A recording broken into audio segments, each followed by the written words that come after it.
আমরা এখন পাটনা ট্রেন থেকে নেমে একটা ইস্কন মন্দিরে ঢুকলাম। প্রসাদ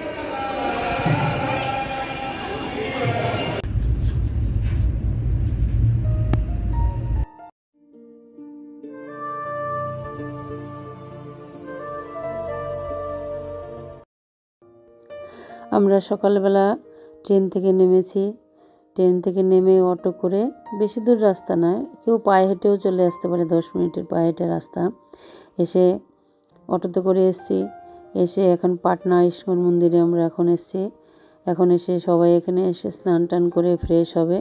ফ্রেশ হয়ে মন্দিরে মঙ্গল আরতি হয়ে গেছে। এখন সবাই ভাগবত ক্লাস হবে।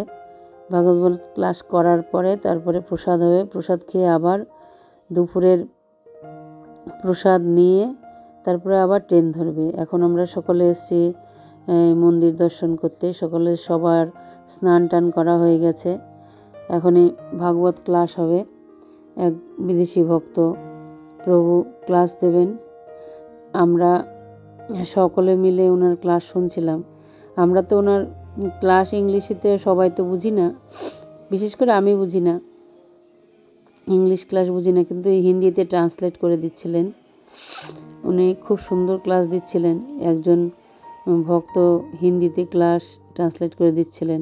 মন্দিরটা এত বড় ফার্স্ট টাইম আমি দেখলাম, এর আগে কোনো দিন যাইনি। ভক্ত সঙ্গে এই প্রথম আমি বেরিয়েছি, আর খুব ভালো লাগছিল। এরকম অভিজ্ঞতা আমার কোনো দিন হয়নি। আর মন্দিরটা চারিদিকে এত সুন্দর করে সাজানো, ইচ্ছে করছিল সব ফটো তুলে নিয়ে আসতে, কিন্তু সময় এত কম ছিল। তাও যতটুকু পেরেছি ততটুকু ছবি তুলেছি। ছবি তুলে আবার ওখানে ক্লাস শুরু হয়ে গেছিলো, তাই ক্লাসেও যেতে হবে। ক্লাসও খুব ভালো লাগছিল। ভেতরটা কী সুন্দর, এত বড় মন্দির, ভেতরটা গম গম করে আওয়াজ হচ্ছিল সেই মাইকের, খুবই ভালো লাগছিল। প্রত্যেকটা চিত্রপটগুলো এমন সুন্দরভাবে সাজিয়েছে, সে দেখার মতন। সব ভক্তরা যেন ছবি তোলার জন্য পাগল হয়ে গেছে। আর দোতলা না 3তলা হয়তো হবে, দোতলা মানে, হ্যাঁ দোতলার উপরে মন্দিরটা। আর এত সুন্দর হাওয়া বইছিল, মানে সকালবেলা ঠান্ডা হাওয়া বইছিল। আমাদের এখানে গরম পড়ে গেছে, ওখানে এখনও অনেক ঠান্ডা। এত সুন্দর লাগছিল পরিবেশটা। আর মন্দিরটা এত পরিষ্কার পরিচ্ছন্ন। এই যে উনি ভাগবত ক্লাস দিচ্ছিলেন, বিদেশি ভক্ত প্রভু ব্রহ্মচারী, তাই একজন ট্রান্সলেট করে দিচ্ছিলেন হিন্দিতে। এখানে প্রভুপাদজিরও এত সুন্দর বিগ্রহ, মনে যেন একদম জীবন্ত বসে আছেন উনি আমাদের সামনে, সবার সামনে উনিও যেন ভগবত পাঠ শুনছেন, এরকম মনে হচ্ছিল। এখন ভগবানের ভোগ দেওয়া হচ্ছে সম্ভবত, সেজন্য দরজাটা বন্ধ করে দিয়েছে। আমরা দর্শন করে নিয়েছি, এসেই দর্শন করে নিয়েছি। এখন ক্লাস হবে, ক্লাসের পরে প্রসাদ হবে। ততক্ষণে সব ভক্তরা চারিদিকে ঘুরে দেখছিল। মানে এত বড় মন্দির, আমাদের ইস্কন মন্দির হয়তো এতক্ষণে এর থেকেও বড় হবে মায়াপুরে, কিন্তু আমার চোখে এরকম বড় মন্দির এই প্রথম দেখলাম।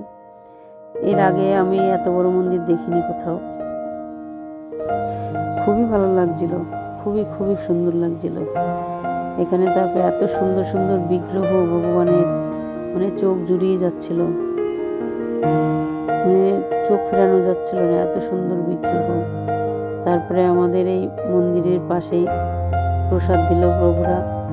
প্রভুদের এত সুন্দর অ্যারেঞ্জমেন্ট, তার কোনো তুলনা হয় না, কোনো কিছু ত্রুটি নেই প্রভুদের। মানে তো প্রভুরা এইসব ভক্তদের নিয়ে ট্যুর করে এত পারদর্শী হয়ে গেছে, কোনো কিছুতে ত্রুটি নেই। কোন সময় একদম ঠিক টাইমে প্রসাদ, এবং গরম প্রসাদ। কিন্তু সবার খারাপ লাগছিল প্রসাদটা, এত ভক্ত, আমরা এতজন গেছি, এই এতজন প্রসাদ খাওয়ার কোথাও জায়গা ছিল না। ওনাদের এত বড় মন্দির, কিন্তু প্রসাদ দেওয়ার কোনো জায়গা নেই। প্রসাদ যে সবাই খাবে, সে প্রসাদ খাওয়ার কোনো জায়গা নেই। তারপরে দুপুরে প্রসাদ খাওয়ার পরে আমাদেরকে সবাইকে আবার লুচি আর ফুলকপির তরকারি দুপুরের জন্য প্রসাদ দিয়ে দিল। সবাইকে যার যার প্যাকেট শেষে নিয়ে আবার ঠিক 11:30টার সময় আমরা মন্দির থেকে বেরিয়ে গেলাম। মন্দির থেকে বেরিয়ে আমাদের আবার মথুরার উদ্দেশ্যে আমরা আবার ট্রেন ধরলাম।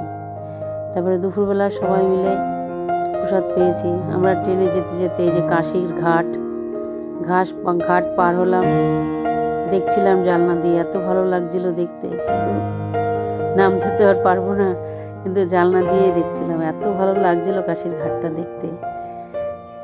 জানলার পাশ দিয়ে পুরোটাই দেখতে পেলাম।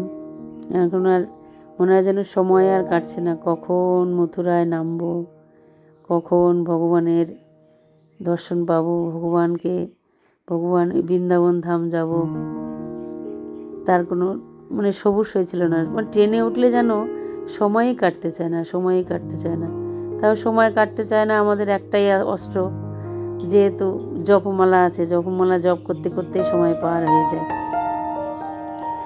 যত জপ করব ততই সময় কেটে যাবে, কোনো অসুবিধা না। আর ট্রেনে তো আমার ঘুম আসেই না, যেখানেই যাই না কেন, যেখানেই ট্রেন জার্নি করে আমার ট্রেনে ঘুম আসে।